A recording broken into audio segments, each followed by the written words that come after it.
small businesses are actually working.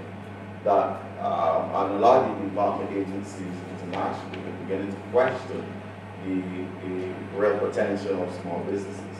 But while they are questioning that, there's still a lot of hope that they're holding out.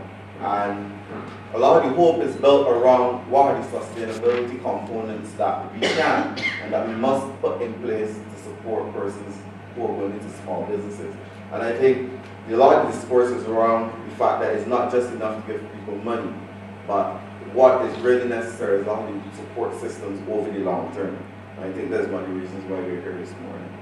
So we understand the issue. The issue has been repeatedly talked about over the last 2 decades. So the next question is, where do we go from here? The key outcome then, in terms of looking at the sustainability component, was to establish a regional micro-business support center for women that speaks to the sustainability issue in terms of long-term support. And this is one of the key things that came out from all 3 countries. Actually, they didn't put it as this, but in terms of the components that they spoke about, we kind of wrapped it into a regional support center, but that uses technology for easy reach, because we're talking about multi-country. Because although the project really speaks to Barbados right now, Grenada and Dominica, it's really Barbados and the OCS. So in time, we will add all the other countries in the OCS. So this is where we are at now, a regional micro-business support center for women. And they wanted something that could support them over the long term, something that could continue to give them the advice, give them the technical support in a way that was easy and accessible. And the development objectives speak to this. They wanted something that was coordinated and provided a reachable solution. Something that, you know, you don't have to get it every morning and go to office and maybe face some battles every morning, face objections, you know, you face difficult people sometimes. You know how it is in the Caribbean. Sometimes we give our own people help in terms of helping them to reach the goals that they want to reach. So how can we make finding solutions easier? And we determined that the use of technology is one of these ways in which women can sit at home, speak to their mentors, speak to advisors, do training on their own before having to move from in their house. Now obviously, there's some challenges to that which we're going to speak to in terms of access. Everyone may not have access to a computer.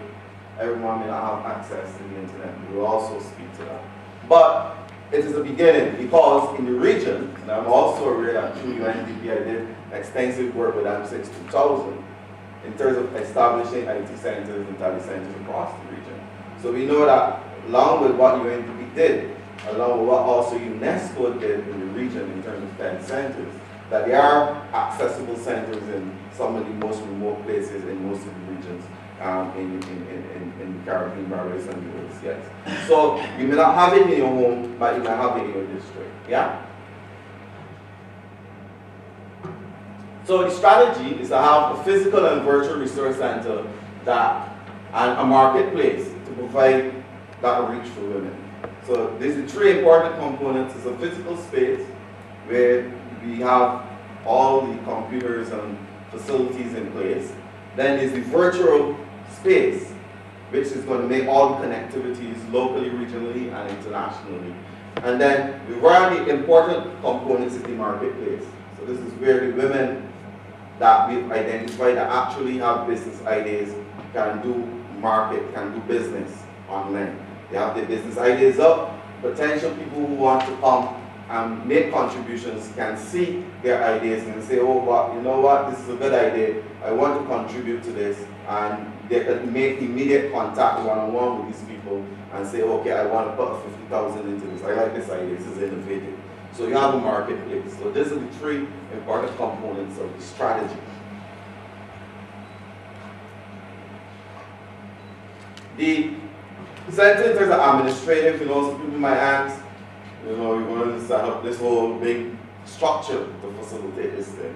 And actually we're saying no, because the structure in a lot of ways already exists. Finance continue to provide the administrative support.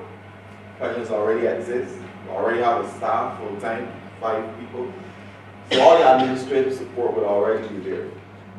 We have the Marcus Garvey Resource Development Center, which is already there, which is where the physical structure will be.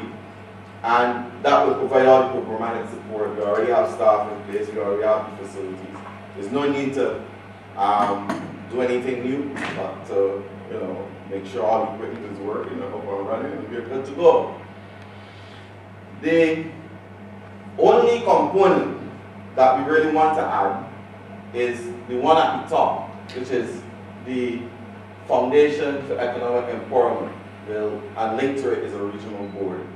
Because to keep the center running, you will need the ongoing financial support. And therefore, we determined that we're going to set up some kind of foundation to keep sourcing funding, keep sourcing the financial support that is necessary.